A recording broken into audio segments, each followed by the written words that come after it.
Thank you, Rose. It's a great privilege to be here this evening. Can you all hear me? No. All right. It's a great privilege to be here this evening. Is that better? Can you all hear me now or not? Okay. I'm going to have to speak very loudly. If I forget and drop my voice, please raise your hand, okay? When Rose asked me to do this talk, I was very appreciative of the invitation and very happy to do it. I immediately struggled with what to say.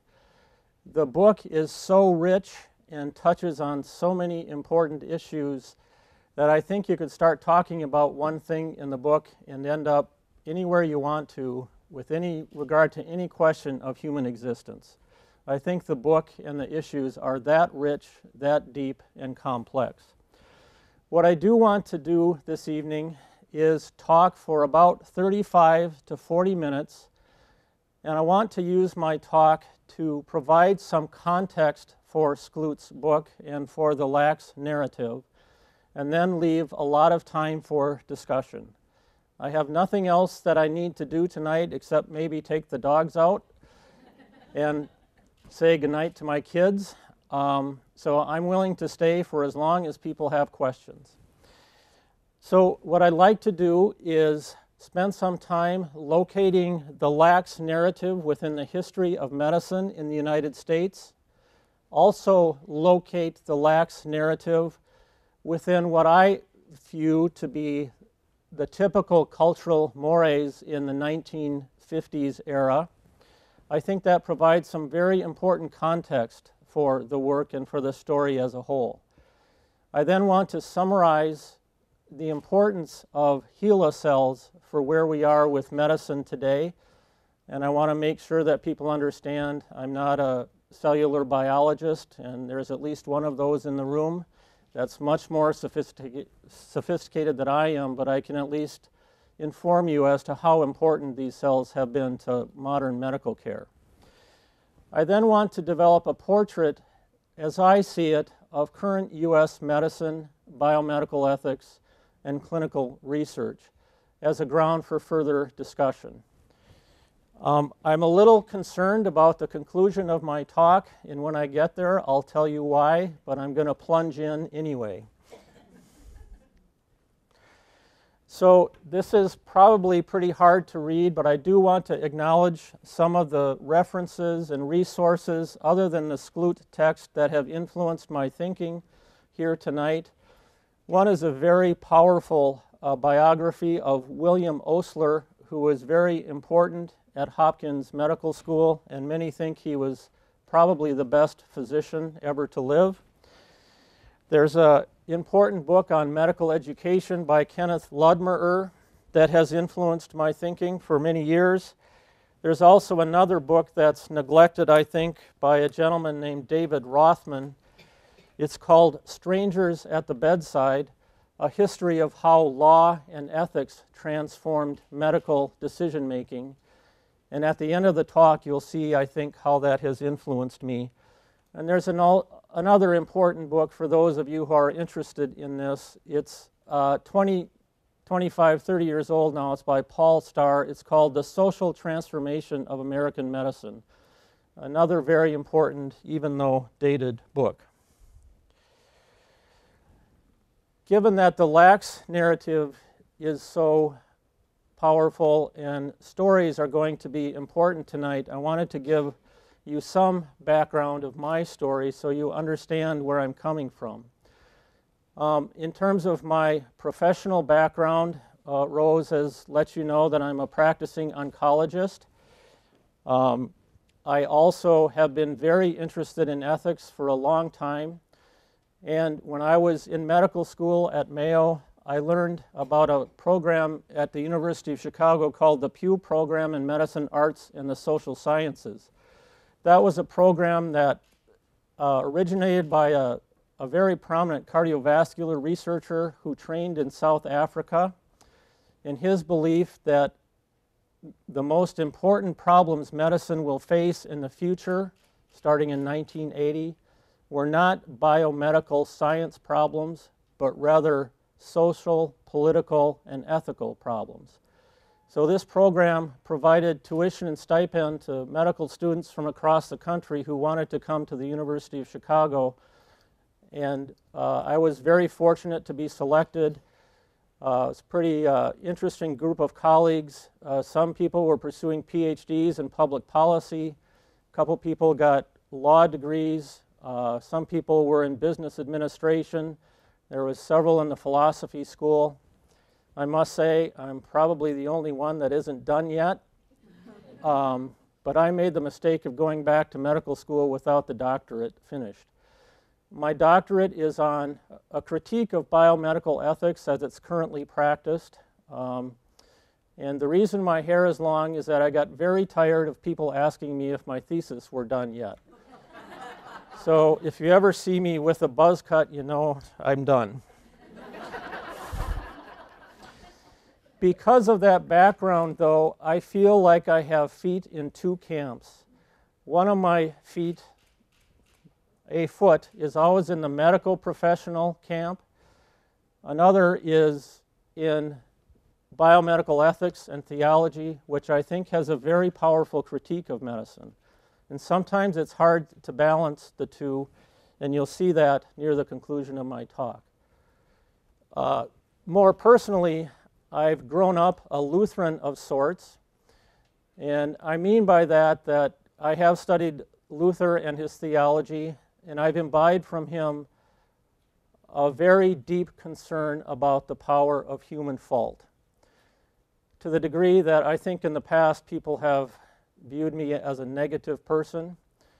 One of the formative experiences in my life is my senior year at St. Olaf, when I visited with my sister the concentration camp at Dachau.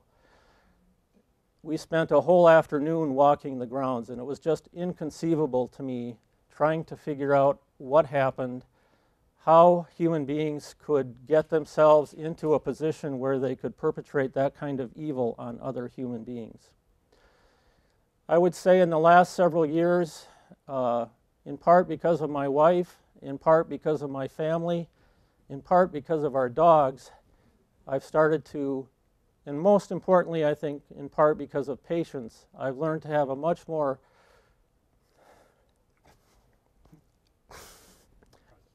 and because of Dan Jekyll here, who's created a magnificent organ, I've learned much more about the importance of joy in life. Not only the importance of finding it, but helping to create it. Sorry, Dan. All right, that done, I want to let you know that I've read Skloot's text twice. The first time was soon after it came out, and I let myself be distracted by my frustration with the term creative nonfiction. Growing up in a graduate school at the University of Chicago where one is trained to be an extremely critical thinker, I kept wanting to know, did this really happen? Did you make this up? Is this true? Are the quotes really there? And that detracted from my overall appreciation for the text. The second time I read it was about 3 months ago after Rose asked me about this. I have a much deeper appreciation for the text and how rich it is. And I think we all ought to be very grateful for the text for drawing to attention in such a publicly accessible way these so important issues. And I want to start more or less in Dachau with this quote that Ms. Skloot starts her book with. It's from Wiesel, and he writes, "We must not see any person as an abstraction. Instead, we must see in any person a universe with its own secrets, with its own treasures, with its own sources of anguish, and with some measure of triumph." I think there's a reason she started the book out with that particular epigraph. And as a Rochester native growing up in the shadows of Mayo Clinic, it's hard not to also start with this particular quote from William J. Mayo at a commencement address at Rush Medical College in 1910, the best interest of the patient is the only interest to be considered. And we will come back to that. So let me start off with a brief reflection on Johns Hopkins. I know Dr. Huddleston will be talking 2 weeks from tonight. Dr. Huddleston is currently a fellow in cardiothoracic surgery at Johns Hopkins, and he will be starting employment at St. Luke's this summer, which, being from Essentia, makes me jealous. But he will be talking in 2 weeks on Johns Hopkins and the importance of research at Hopkins. So I'm not trying to steal his thunder, but I think it provides important background context. Hopkins was raised in a family of Quaker background. They were plantation owners, and 60 years before the real emancipation, his family emancipated their slaves. During the Civil War and just prior to, he was an abolitionist, and he was both a Union and Lincoln supporter.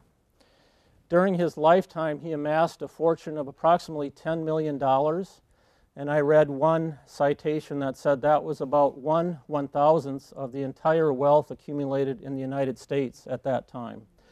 In other words, he was a very wealthy man. He never married. He amassed his fortune through the plantation. He was also a grocer, and apparently most of his money was made in investments, particularly in the Baltimore and Ohio Railroad.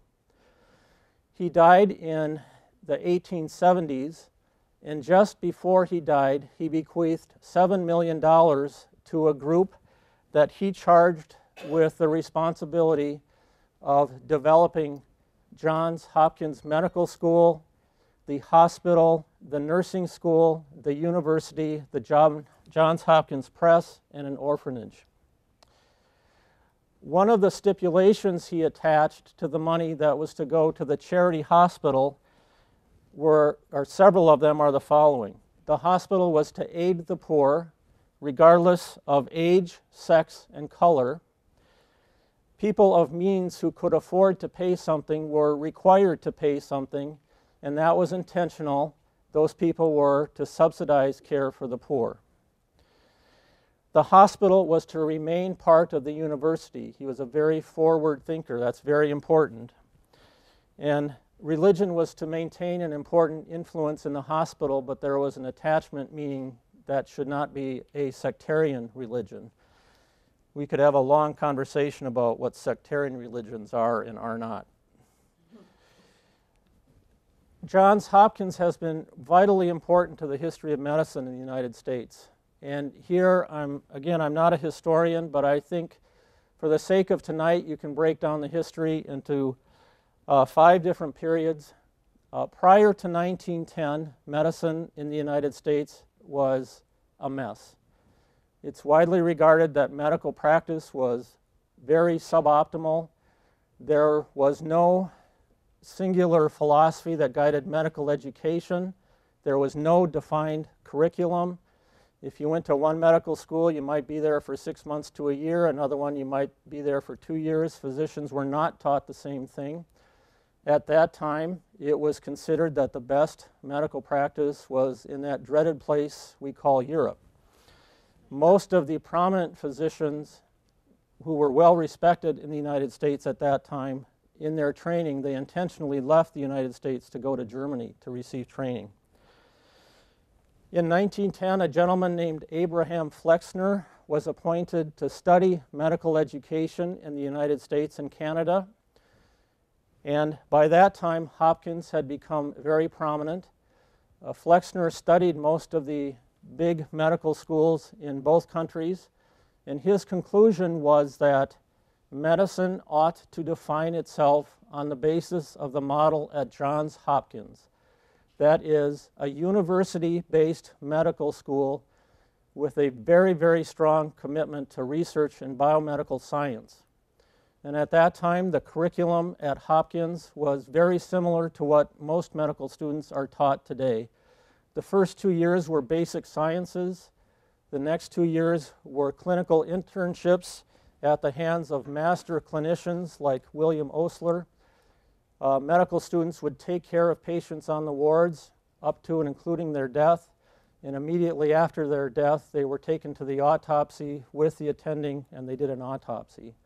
A very powerful mode of education, which really hasn't changed that much until this day. That was very important and very instrumental. A lot of people were critical of Flexner, but his report won the day. And we saw, by the 1960s, saw development of the current model of medical care. In university-based medical schools, education was standardized and formalized. And in part because of that, American medicine really took off. And so I think it's fair to say in the decade, or the 5 decades between 1910 and 1960, an orthodox approach to medicine developed, which admittedly excluded other ways of thinking about medicine, such as homeopathy, osteopathy, chiropractic, and so forth. But that's where that focus on medicine came from. The last 50 years, from 1960 to 2010, I think, we've seen the flowering of that model of medicine with the incredible gains from biomedical science and technology, the new medications, the new technologies, and so on and so forth. I don't think any of us would want to go back 50 or 100 years to where we were then. That leaves apart the important contribution of public health measures and so forth to our overall health. The next period is yet to unfold. In 2010, perhaps coincidence, 100 years after the Flexner report, President Obama signed the Affordable Care Act. Depending on what happens or happened today in the next 2 days at the Supreme Court and what happens this summer and how the Affordable Care Act unfolds, it's very, very difficult to predict where we'll be with medicine in the United States. Well, how about the cultural mores in the early 1950s? I don't think I have to say much about segregation. Obviously, we were a segregated society at that time. I don't think many people appreciate how powerful, indeed scaringly powerful, American eugenics was 100 years ago. There were very prominent people in this country who were proponents of eugenics, to the degree that several important foundations, including the Carnegie Foundation and the Rockefeller Foundation, gave people grants to study and promote eugenics. And I don't think that should be lost on us. As a matter of fact, there's a pretty powerful school of thought that thinks that the eugenics programs that the Nazis implemented actually had their roots in the United States. Very scary, may be true. I'm not enough of a scholar of that area to know. I do know that it was during the early years of the 20th century that a lot of states legislated forced sterilization on people felt to be suboptimal. And some states still have those laws on the books now. Skloot, I think, does a good job of pointing out that the 1950s was still in an area of benevolent deception. That is, physicians were accruing more power in society, more respect. And so basically whatever the doctor said was what the patients did. There was not much room for discussion about goals and values. Rather, the doc knows best, we're going to do that. And at that time it was considered acceptable and indeed a professional practice standard that patients with cancer were not informed that they had cancer because it would lead to despair. Another important point is what medicine in this country was like after World War II. I think we underestimate the importance of wars to developments in medicine. It's a sad but true fact, especially in World War II. Stunning developments in terms of development of antibiotics and how to manage hepatitis and treatment of dysentery. And a lot of people feel that developments in medicine helped us win the Second World War. And as a result, at the end of the war, the government gave a lot of money to medical researchers, including the NIH. So the climate was strongly pro-medical research, right at the time where the medical schools were really starting to develop and become powerful and important.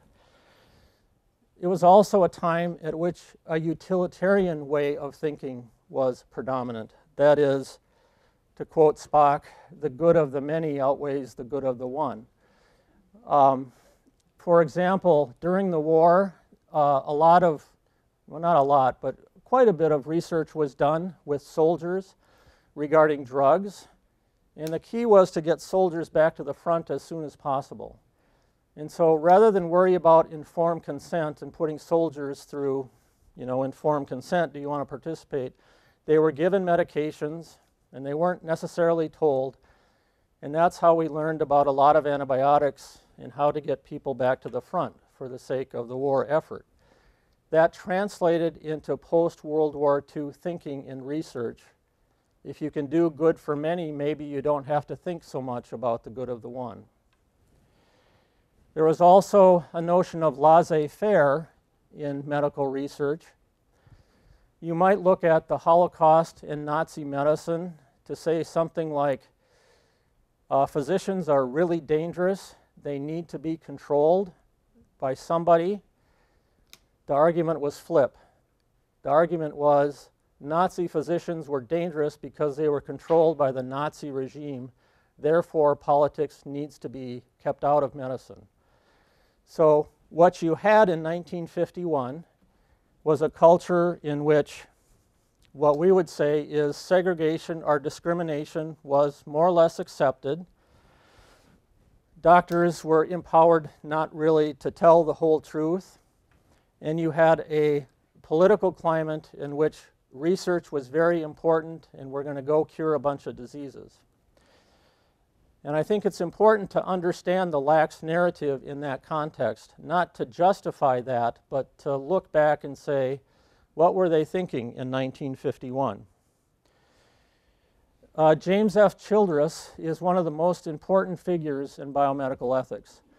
And last night, I had my daughter download an iTunes summary of a conference from the University of Virginia. I still can't download iTunes.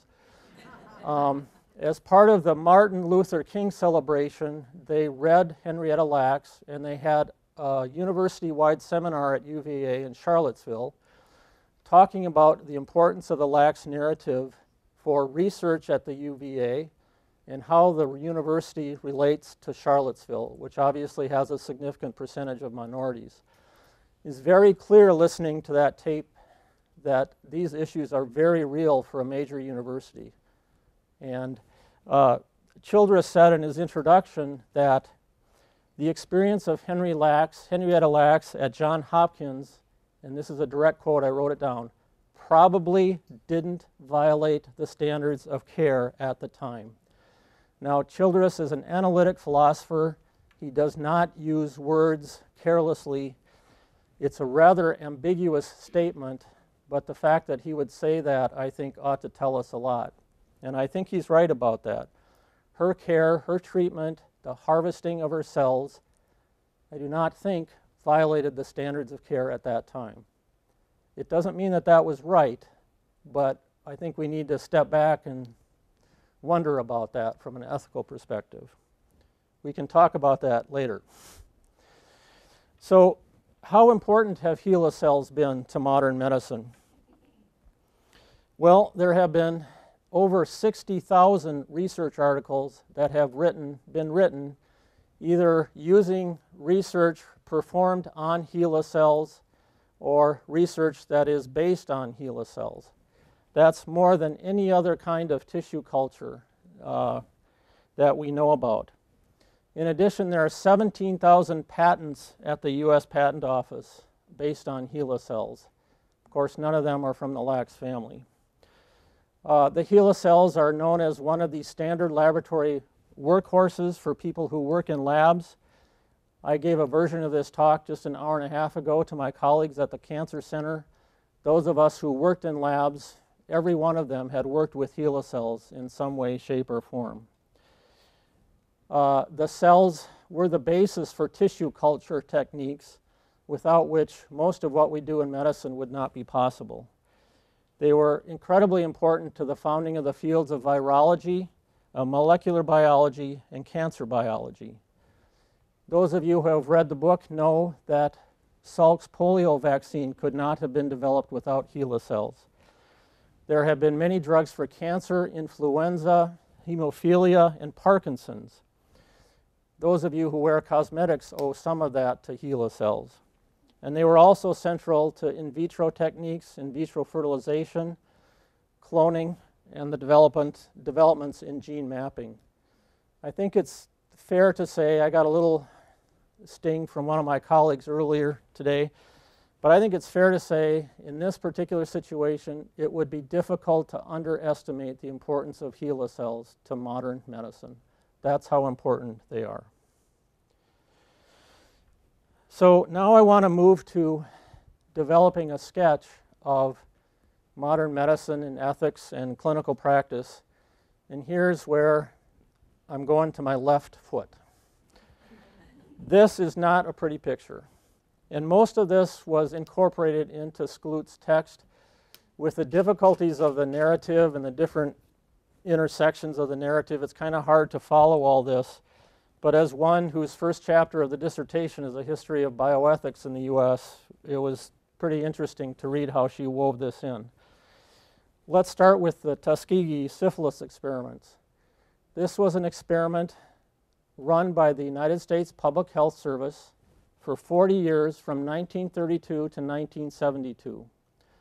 It involves 600 African American males, most of whom were sharecroppers. 400 of those men were known to have syphilis, about 200 didn't have it. The main thrust of the study was to learn about the natural history of syphilis. There's 3 stages of syphilis: primary, secondary, tertiary. Back in the 1930s, we didn't understand that much about it, so somebody decided this is how we're going to learn about it. So these men were followed. They were given incentives to participate, such as when they came in for the appointments, they would have free meals. There were other incentives like having their funerals paid for.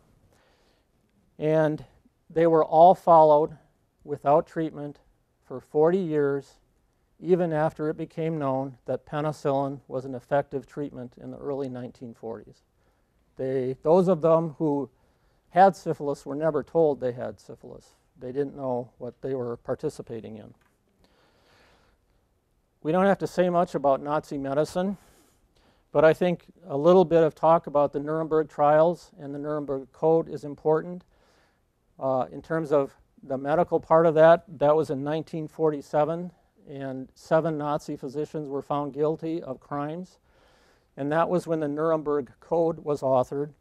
That was a 10-point code, the first point of which was any patient involved in research had to provide voluntary consent.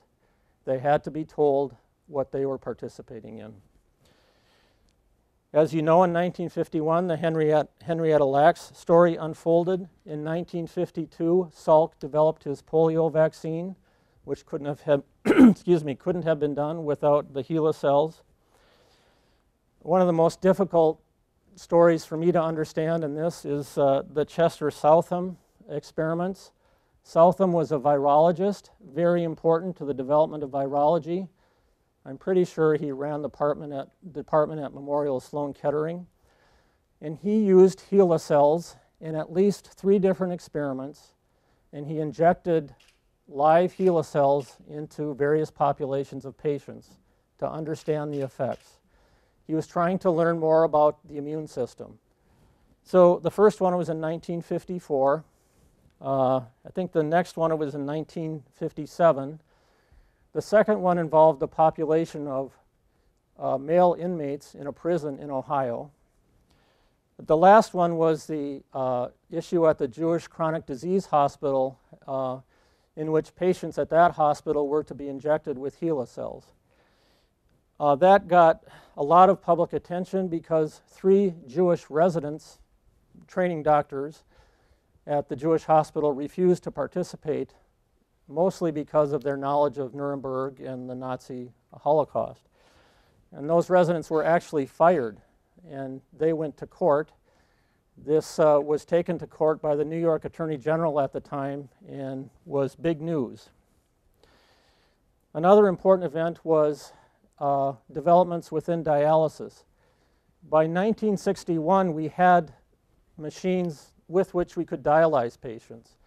The problem was physicians hadn't figured out the the access between the dialysis machine and the patient. They could not figure out how to get the two connected safely and reliably.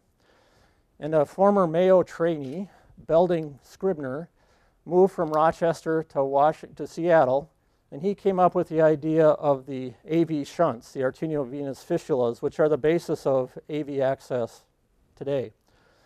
And the surgeons in Seattle perfected that to the point where the several hundred patients in Seattle now had shunts, and they were lining up for the handful of dialysis machines. And basically, people were dying because they didn't have access to dialysis machines. It was an allocation problem. So how are you going to decide who of these patients get dialysis? The doctors ducked the problem. They appointed a panel of 7 lay people who were supposed to decide who was going to get dialysis. It just so happens that the 7 lay people were all white and they were all male. There was an important article in one of the November 1962 issues of Life magazine, and it was entitled, "They Decide Who Lives, Who Dies." That was another publicity-seeking event regarding all the things that were going on in medicine and how maybe the public ought to be paying attention. Another important event was 1966, an article in the New England Journal of Medicine by Henry Beecher. Beecher was an anesthesiologist at Harvard, and on his own time and on his own volition, he did a retrospective review of about 2 decades of articles in mainline medical journals, such as the New England Journal and JAMA, and important journals in cardiology and so forth. And he found 22 studies in which he felt human subjects of research had been put in mortal jeopardy by the experiments, and none of these experiments involved any kind of informed consent. It's quite a stretch to have that published in the New England Journal, and at least one of Southam's experiments were included in that. That was another signal event in the development of bioethics and in drawing attention to some of the problems within medical practice and medical research. Now, at that time, it wasn't like the government was uninvolved or unaware. In 1964, the Food, Drug, and Cosmetic Act was passed, and that required patients taking new drugs to have consent. The Medicare and Medicaid legislation passed in 65. In 66 and 68, the United States Public Health Service published regulations regarding subject protection. In 1967, the NIH got the message that research was building and people were being put at risk, and so every institution that had research had to have an institutional review board. It wasn't until 1962 that the Tuskegee experiment first became public. That was published in a New York Times article. Also in 1972, at that time there was a journal by the name of the Atomic Energy Journal, kind of a curious name. But that in that year there was an article published that documented a 15-year experiment in Cincinnati in which patients who were terminally ill with cancer received radiation to various parts of their bodies in various doses, ostensibly to treat their cancer. But it was also very clear, because of what was published, that part of the intent was to understand the body's tolerance in different areas to radiation doses. And it wasn't too far to go during that time to conclude that maybe that had something to do with the military and soldiers' ability to withstand radiation. There was a lot going on. And like I said before, it's not really a pretty picture. There is a Minnesota connection here. Walter Mondale, in the middle of the 1960s, had his attention perked by this. And as time went on, he was increasingly concerned, and if I'm reading some sources right, finally became angry about all this. And he enlisted Hubert Humphrey and eventually Ted Kennedy. And beginning in '68, 2 or 3 of them started to push for national legislation to regulate research. And they were several times defeated, but they were persistent. And most people think that they ultimately were successful in '74 because of the revelations of the Tuskegee experiment. So in '74, we had the first federal ethics commission. It was entitled the National Commission for the Protection of Human Subjects of Behavioral and Biomedical Research. That was a panel of academic ethicists, and they published several influential reports, most of which involved regulating research on what were termed vulnerable populations, such as children, pregnant women, prisoners, and minority populations. So you can see that people were starting to pay attention. The first national commission had a successor commission called the President's Commission, and you can see by the title, Study of Ethical Problems in Medicine and Behavioral and Biomedical Research, that the attention was expanded from research practices to medical practices. So the President's Commission authored various reports on end-of-life care and the use of life-sustaining technologies and so forth. It was those events, along with developments in various academic centers across the country, emerging interest in bioethics as a field of study, and also cultural issues in the '60s with distrust of anyone and everything in authority, ranging from doctors to the church to the government, the rise of civil rights and women's rights movements that helped contribute to bioethics. So this narrative is important to me. One of my old kind of curmudgeon mentors from the University of Chicago has now dubbed bioethics a new growth industry. And that means that hundreds of articles are published every year that no one has time to read, and they're not worth reading anyway. But we do it because you either publish or you lose your job, which I think is another moral problem, but not in view tonight. So where does that leave us today with regard to current clinical research? In this country, we still have very important and very active clinical research. It's heavily regulated federally because of these prior abuses. Every institution that does it needs to have institutional review boards. Informed consent is vitally important and needs to be done carefully. And indeed, every place that does this has site visits that come and evaluate not only the IRB function, but also every clinical department that does research is evaluated.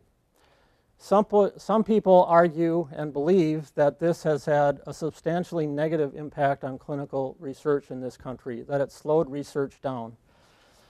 I think that's an interesting question, something we can talk about later. What about tissue issues? I'm making a little pun there. As an oncologist, I usually don't like to get a phone call from another doctor saying, I'd like you to see this patient because I think they have cancer. Because for an oncologist, it's hard to know what to do if you don't have a tissue diagnosis. So my playful point is tissue is the issue. It's not always true, but you know, anyway. So the way it is right now, there's something called a common rule that governs and protects patients' human subject research through all areas of the government, whether that be the NIH or the military. And the common rule is relatively old, and it's not very specific with regard to tissue collection. In part because of what's gone on recently, and indeed because of the Henrietta Lacks story, there are some changes being proposed in the common rule, and those changes would make it easier to obtain consent from patients so that researchers can develop tissue banks for undefined research purposes. If you were a cancer patient now and were entered onto or wanting to go onto a clinical trial, you would be asked if you would allow your tissues to be used in research. You can say no, and this is kind of some of the language on these consent forms. If you agree to have your tissue kept, it may be used in research to learn more about cancer and other diseases. The research done may not help you, but it may help others. The research results will not be shared with you, your doctor, put in your record, or effect your care. I invite you to put yourself back in the position of Henrietta Lacks and her family as this whole story has evolved. I ask you if these consent forms would help them or help her. You can make a choice. Whether or not your tissue is used for research will not affect your care. That is, if you say, no, don't use my tissues, we'll still provide you the best care we can. You can also change your mind. Let us know, and we will not use your tissue. Researchers in the future may need to know more about your health to understand their research, but if so, your information is de-identified. That is, there's a code number attached to the tissue, but the code is, in theory, unbreakable. You cannot be identified. But the researchers can come back and say, well, we found this gene. Did this patient have rheumatoid arthritis, or some question like that? It's actually an important ability to have when you're doing these fancy gene studies. Any genetic information obtained will not be entered in your record. Your tissue will not be sold, but the research may help develop new products in the future. The unwritten statement is you will not benefit from tissue research. And people think that the greatest risk now is loss of privacy. That is, if that code is broken, people can learn all about your genetics, and you may become the victim of discriminant advertising by a pharmaceutical company. So that's where we are right now. So this is one of our dogs. This is Leo. I hope I've given you some food for thought. Some of you have seen this picture before. And some of you have seen the several slides that are coming up. I'm right near the conclusion, and like I said before, I'm a little uncomfortable with this conclusion, but I'm going to plunge ahead. I'm afraid it's a little too negative. So if you take your left foot, the ethics foot, and look at the history that I've provided you, which admittedly is a selective history, there are those of us, including people like Jim Childress, who say, with regard to medicine and medical research, we, all of us, are strangers left with a legacy of distrust. That is, it's not like it used to be when you walked into the office and saw your primary care physician that you'd known for 15 or 20 years who delivered you and is going to take you from cradle to grave. Now every time we walk into a healthcare facility, there are strangers there. You don't know them, they don't know you. Anything can happen. That's kind of the picture that some people in ethics leave us with. That's a negative Luther without Christ view. I think that I think there is a more positive way to look at this, and I want you to hold on to your questions about the Henrietta Lacks story, because I'm leaving that a little bit behind, but it's related, okay? So you saw this picture at the beginning. This is a picture that was painted by Sir Arthur Feldus, who was a British painter. This was painted in the late 1880s. Feldus had a son who died from tuberculosis, and Feldus felt very indebted to the physician, and so he painted this painting in gratitude to this physician, and he entitled it The Doctor. It's one of the most important pictures in medical art, and I'm not a medical art guy, I'm not an art guy, but the more I look at this painting, the more powerful it becomes. And we could talk about that for a while, but what I want to say is that I think for a lot of us, this picture demonstrates what we all want our healthcare to be. A dedicated, compassionate professional who's right there at the bedside all the time. You're the single focus of that person's attention. I think we also all know that it can't be that way anymore, as much as people like me want it to be that way. I also want to point out that this picture has been used on both sides of the healthcare reform debate. I think it was in 1948, President Truman tried to get some healthcare insurance reform through. The American Medical Association printed about 60,000 copies of this picture, and somewhere on the picture was emblazoned, "Keep government out of this picture." Truman lost that debate. On the 50-year anniversary of Britain's National Health Service, the dreaded prototype socialized medicine, the most important British medical journal, Lancet, had this on the cover in celebration of the accomplishments and successes of Britain's National Health Service. So what does this have to do with anything tonight? Well, as one who's focused on patient-professional relationships, I think it's actually a very important picture. So here's a patient in a bed, there's the physician, and these arrows represent the decision-making process between the two. And you can have a lot of fun in an ethics class talking about, well, the patient's arrow is bigger than the doctor's, or the doctor's arrow is bigger than, who's got the power, who should have the power. Is it a shared mutual discussion, or is it power one or the other? It's kind of it's a takeoff on Fildus's picture. But we also all know it's not like that anymore. There always were other family members, whether it be the parents hovering in the background, or the family members that fly in from California or Florida at the last minute and say, why are you doing this? And why didn't anybody tell me? And they can impact decisions.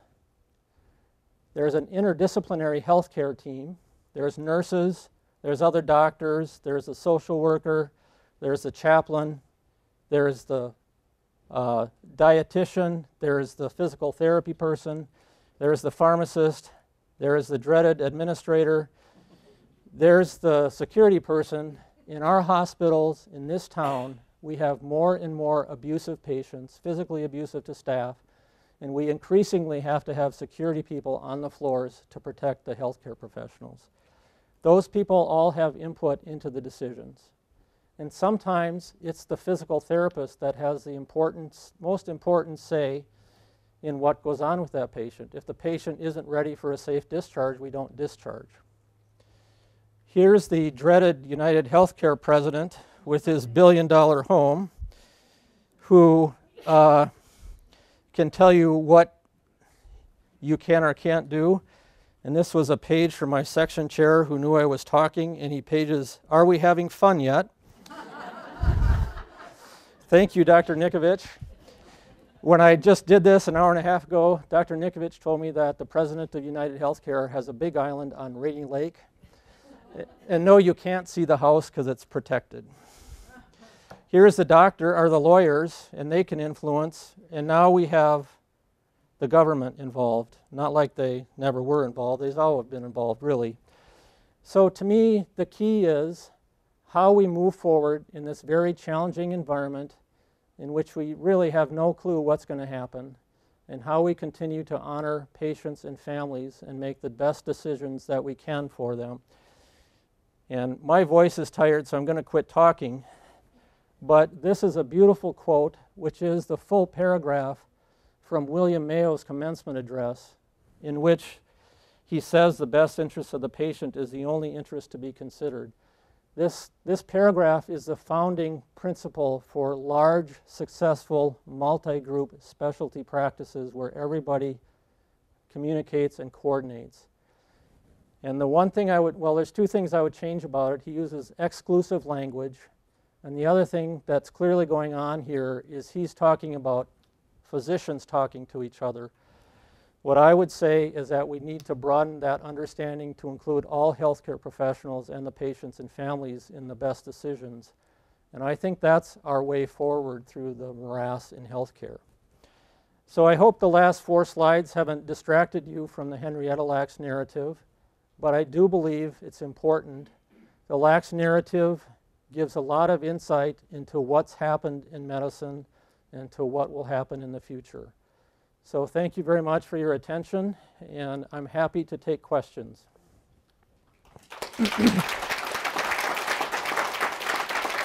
Thank you.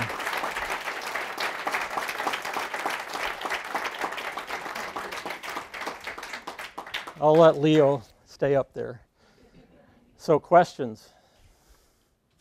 I've got a couple seed questions if, yes ma'am.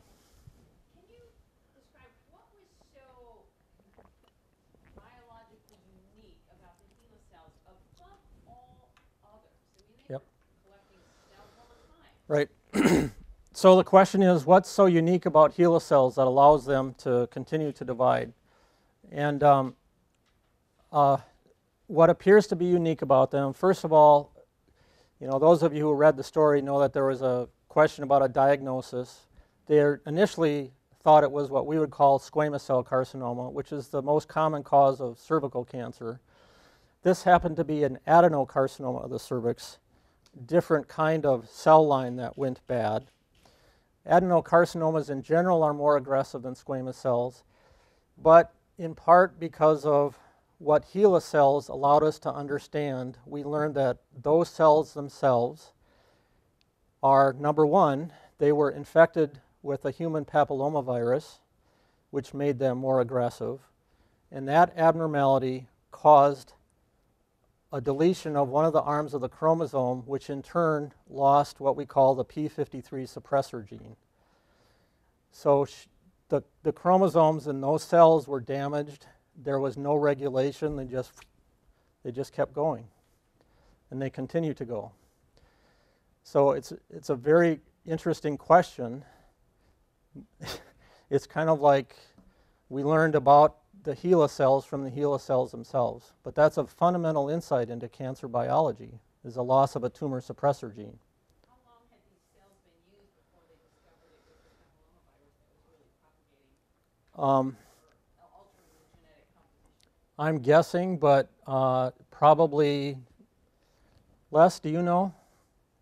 I don't know, but I think it was 2 or 3 decades, I would think. exactly. Yeah, A long time into research. right, right. Yes? So would it be that if cells had been taken not from the tumor, but elsewhere in her body, they wouldn't have reacted the same way? Yes, I think they would have died in culture. The question was if they would have taken cells from elsewhere in her body that were not affected by tumor, would they have lived? I think the answer is no, they would have died. Yes? Can you explain the contamination issue? Can I explain the contamination issue? No, I can't. I'm nothing if not honest. I actually found that part of the book a little bit confusing, and I don't understand that. Les, do you? No. Thank you. Thank you, I feel much better. Yeah. That part of the text was not very clear in my mind, and maybe I read it too quickly because obviously I'm reading it with a particular interest in mind, so some things get, you know, so. Other questions? Dan? With the researchers like Les and others in the room, what are the feelings about the regulations presently? The question is, what is our feeling about the regulations presently? And Dan asked Les if you had some thoughts or if other researchers are present in the room. I'll start off, and I'm going to start off with feedback from my colleagues and then from me. I think the consensus in the room when I presented my talk at our journal club from 5:30 to 6:30 is, I'm just going to be honest, that the regulations are impairing research. That they're viewed as an outside imposition, and yeah, while the issues are important, all the time it takes to get something through an IRB, and it's slowing us down. I also believe and know that it's the case if you are offering a clinical trial to a patient, sitting down and going through a consent form that may be 10 or 15 pages long can be very onerous and very threatening.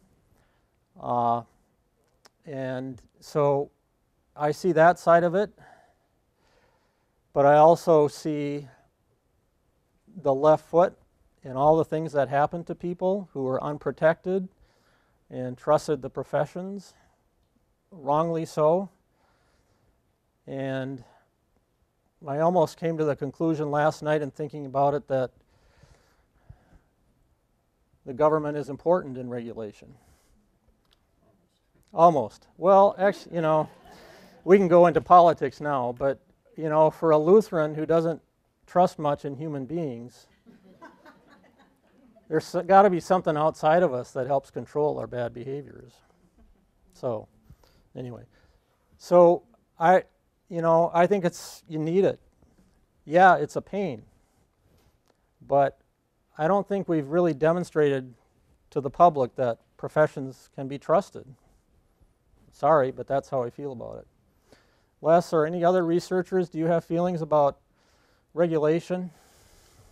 Well, I think you really said it, that they are relatively onerous, especially when they're imposed on in situations where the resources are not provided for doing all of the things that are expected. So it's an additional burden financially and resource-wise.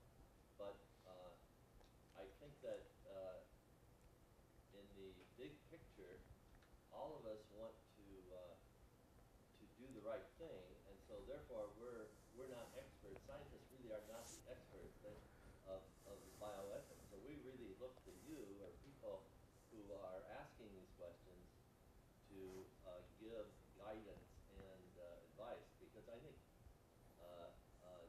that's really what is driving things into the future, and why things have changed since the history that you so beautifully demonstrated or told us about. Right. Dr. Drewis is being kind, and I appreciate it. There are a lot of researchers who don't agree. Lots of interesting reading in the text that I cited about congressional testimony before Mondale. One of my favorites is, I probably shouldn't say this, but it's public knowledge. One of the people who went to Congress to testify, arguing vociferously against regulation by the government, was Jon Najarian, a very prominent, important, did great work at the University of Minnesota. He apparently got himself into a lot of trouble at the end of his career for doing some stuff that he shouldn't have done. Najarian, per congressional testimony in the 60s, said, well, the government can regulate small institutions, but us big institutions, we're good enough to regulate ourselves. Yes, Sister Jo Marie. I'm not so sure, you know, when you were asking that question about what would she have thought if she had been given one of those forms.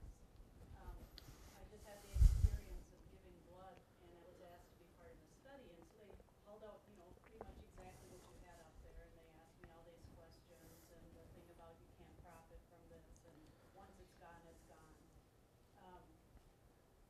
But I mean, my feeling was, oh, this is great. I mean, if they can learn something from that, you know, and I'm not so sure she wouldn't have felt that way too if she felt like she could help other people. Right. Would she have objected? Yeah, the observation is, I invited you to think about what Henrietta Lacks would have said if she would have been presented with these forms. And Sister Jo Marie said, I'm not so sure. Maybe she would have said yes. And I think that's hinted at, I don't remember what page it's on, but it's right at the end of one chapter where, and this is where you kind of wonder, did this really happen, or did Mrs. Skloot make this up? There was apparently one person that witnessed the person who took the cells from Henrietta leaning over to her as she was dying and said, your cells will help a lot of people. And as I recall, the quote in the text is, well, something like, I'm glad my suffering will help somebody. So if you believe that, I mean, that's part of my issue with creative nonfiction. Yeah, and those people who do participate in clinical research, the most common reason they cite for doing it is, yeah, I want to help people. And you can argue to that by saying, maybe it's an obligation as a member of the human community to contribute to these tissue banks so we all learn more, you know. Lois. I agree, and I think the point is to be asked, because Yep. sure, most people are generous, and I think would feel that way. question is, when you go for, you know, some kind of surgery or a biopsy or whatever, and you're not asked, nobody says they want anything that they took, what happens to that stuff? Okay. I don't know. Yep. Maybe it's a naive question. No, it's not a naive question. No one tells me. And the question is, if I'm not signed up for research, what happens to my biopsy? It's Tonsils, our whatever. tonsils are your appendix. And it's not a naive question. As a matter of fact, I talked to the chairman of our Department of Pathology today because I thought I knew the answer but wasn't sure. So there are regulations for these kinds of things by something called CAP, which is a regulatory body for pathology departments. So once the tissue has been processed and looked at and we're done with it, there are regulations that the tissue is stored in blocks for 5 years, and slides on which the diagnosis is made have to be saved for 10 years. But then the institution is free to dispose of it. So is that on site? Like right here, they have millions of whatevers? And the follow-up question is that on site, and that's precisely the problem. So at St. Mary's, it's not on site because we don't have room. So it's stored off-site, it's accessible, and every institution has their own policies regarding this. In a place like Mayo, everything on everybody is saved because they want to be able to go back and have the power to go back and look at tissue. That's one of the wonderful things about Mayo is every patient has a unique number, and even before electronic medical records, they had a system where you could look at how many patients had amyloidosis, and you could go figure that out, and then you could identify each chart and pull them all out, and you could sit there and look through all the charts, and then you could ask the pathologist to get all the tissue blocks, and you could look at it all. A very powerful system, and it was a shock to me to learn that places like this don't have the capacity for that, and the tissues are thrown out. Thrown where? What happens? They're biodegraded in a non-hazardous way, burned or incinerated. So, yes? My impression from the book, and I think this is pretty accurate, is that the people at Johns Hopkins who first harvested her cells were very generous in sharing them and made no money whatsoever. But now there are companies who have somehow gotten into this and are selling the cells. Yeah, the question is it the case that the people at Hopkins who actually harvested the cells and then grew them in the lab, and Hopkins itself just let this go freely and just distributed it, but now there are tertiary institutions and people that are making money off it? And the answer is yes. I think you can view Hopkins as following the standard of care for the time, and I had the impression that, was it Guy or Guy, the guy who ran the tissue lab? I kind of had the sense that he was kind of a crazy lab guy, and all he thought about was his lab, and he didn't care. He apparently didn't care about money, and he didn't care about credit, and he didn't care about academics. He just wanted to help cells grow in culture. So it seems like he didn't really care, and the institution didn't care. But you're right on that other people have made a lot of money, and it is the case that other cell lines are now the object of court cases, people fighting over who's entitled to what for money. Yes? I had another question about when we're talking about all these issues of biomedical ethics and things that happen physically. Are there studies about things that happen in terms of psychiatric medicine and psychology, where experiments happen that there wasn't informed consent?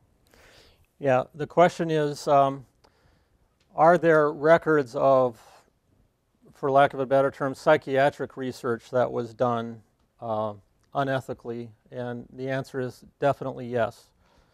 There are, and I think that was in Beecher's article in 1966, but it's also well known that there were things done that were very inappropriate from a psychiatric perspective. So So are there the same kinds of discussions going on about changes in psychiatric medicine? yes. Yep. There's a question back here. Did they use something similar when they had like slides of the 1918 Spanish flu? Because weren't they studying those recently too, and still were able to use some tissue?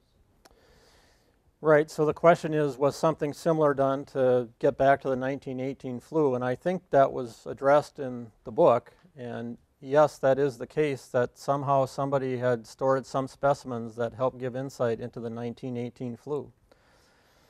And that was a very important step in understanding influenza and epidemics. You know, so a lot of this is the tension that we in Western cultures, and especially in the United States, perceive between my good as an individual and the good of the community. We like to talk about the good of the individual and neglect the good of the community, and a lot of other cultures have different views. So, yep. This issue came up earlier, and I would just be curious from your point of view as someone who has to present that questionnaire to people that you are soliciting for part of the experiment. What is the reaction of most people? Do a lot of people, are they willing to say yes for the good of the community? Yeah. Are they hesitant? Or? Yeah. The question is, how do most people react when you talk to them about a clinical trial and have to go through the consent form? And I think there are varied reactions, at least in the cancer world. Obviously, most of these decisions are pretty important. And so the usual discussion goes something like, you have this stage of cancer, these are treatment options. One of your very good options is a state-of-the-art clinical trial. And then at least I try to explain the question the trial is asking and whether or not that's an important question. And the studies we do here in Duluth are usually very important because they've been approved by major research groups and they're asking important questions. And I think the majority of people